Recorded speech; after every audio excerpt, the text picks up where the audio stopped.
समझ में आ गया ना बेटे? জি। হুম। আ গড়সাই মারবা। গড় সাই মারাবা। জি। আ আজকে কোরআনের যে আয়াতটা নিয়ে আলোচনা করা হয়েছে সেটা কিন্তু খুবই গুরুত্বপূর্ণ একটা আলোচনা। যখন আমরা কোরআন শরীফের আ অনুবাদ পড়ি, তখন কিন্তু আমরা যে অনুবাদটা পড়ি সেটা হচ্ছে বাংলার সাধারণ অনুবাদ হয়ে থাকে। বেশিরভাগ শব্দ ওটার গভীরতা বোঝার মতো আমাদের কারোর কিন্তু ক্ষমতা নেই। কিন্তু আজকে আমাদেরকে সাইদি যেভাবে বুঝিয়ে বলেছেন, সেটা শুধুমাত্র যদি আমরা এই মেহফিলে আসি প্রত্যেকদিন, তাহলে আমাদের পক্ষে বোঝা সম্ভব। কারণ যেই আলেমগণ অনুবাদ করেন, তারা কিন্তু তার শুধু আক্ষরিক বা শাব্দিক যে আ ও অর্থটা সেটাই বলছেন। কিন্তু এটার পিছনে কারণটা কি, সেটা আমাদেরকে বুঝাচ্ছেন না।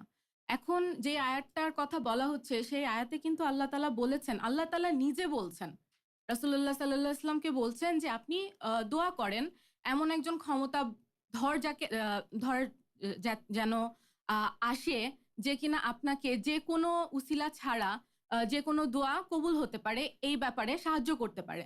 তার মানে কি? আল্লাহ তাআলার যে দুনিয়া বা কায়নাত আল্লাহ তাআলা যে সৃষ্টি করেছেন, এখানে তো সবকিছুর মালিক তিনি।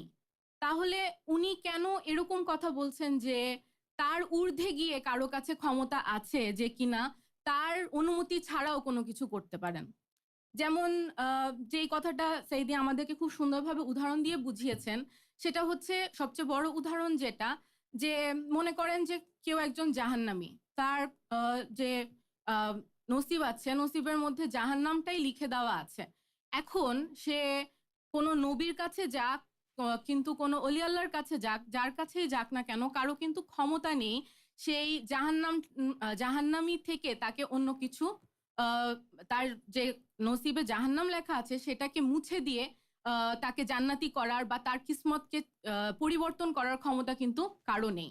আ এখানে আরেকটা কথা যেটা সাইদি বলেছেন, যেটা খুবই গুরুত্বপূর্ণ একটা উদাহরণ, সেটা হচ্ছে আ শাফায়েত করার বা যখন আখিরাতে সময় জিজ্ঞেস করা হবে যে আপনার কাছে কতটুকু কোটা আছে, আপনি কাকে, কাকে শাফায়েত করতে পারেন। নবী রাসূলদের কাছে কিন্তু খুব কম কোটা আছে।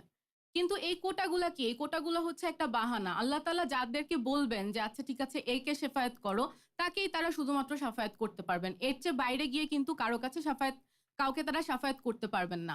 কিন্তু এই আয়াতে আল্লাহ তাআলা এমন কাউকে উল্লেখ করছেন যাকে আসার জন্য অনুরোধ করা হচ্ছে যে সাহায্য করার জন্য আপনি আসেন।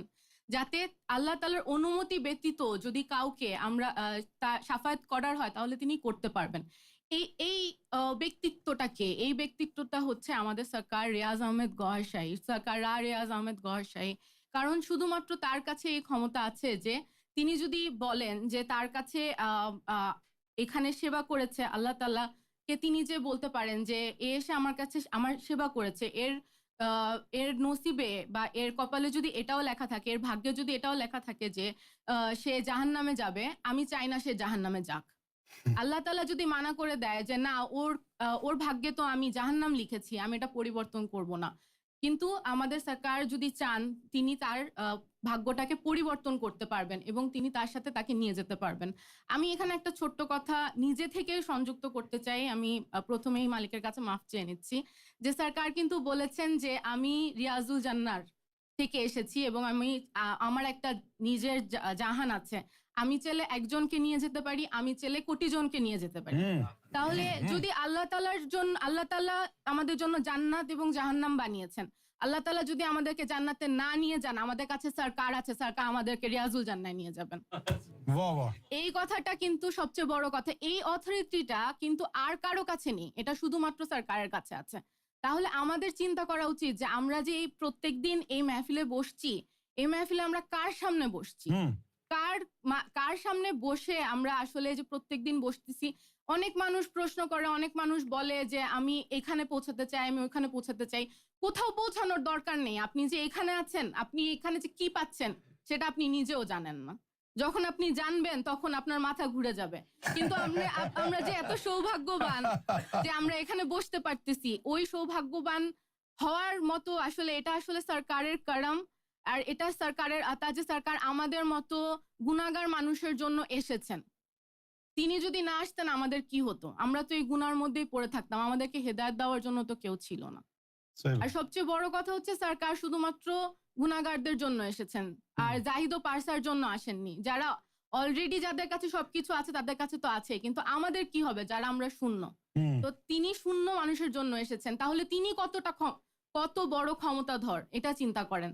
এবং সর্বশেষ নুকতা যেটা আরেকটা, সেটা হচ্ছে যে শিয়াদের ব্যাপারে যেটা বলা হয়েছে, যে শিয়াদের ধারণা যে এটা আসলে মওলা আলীর ব্যাপারে বলা, এই আয়াতটা মওলা আলীর ব্যাপারে বলা।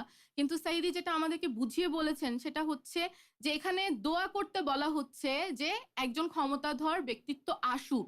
তার মানে কি এখানে মওলা আলী তো সেই সময় অলরেডি ছিলেন, প্রেজেন্ট ছিলেন, উপস্থিত ছিলেন।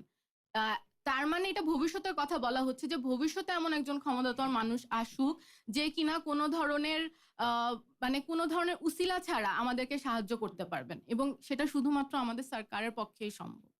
ধন্যবাদ। ঘর মারবা। थैंक यू बेटा, बहुत आला। जी नदीम भाई,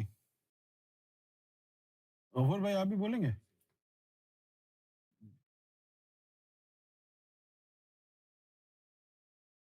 हाँ नदीम भाई, क्या बात है सरकार। क्या समझ में आया?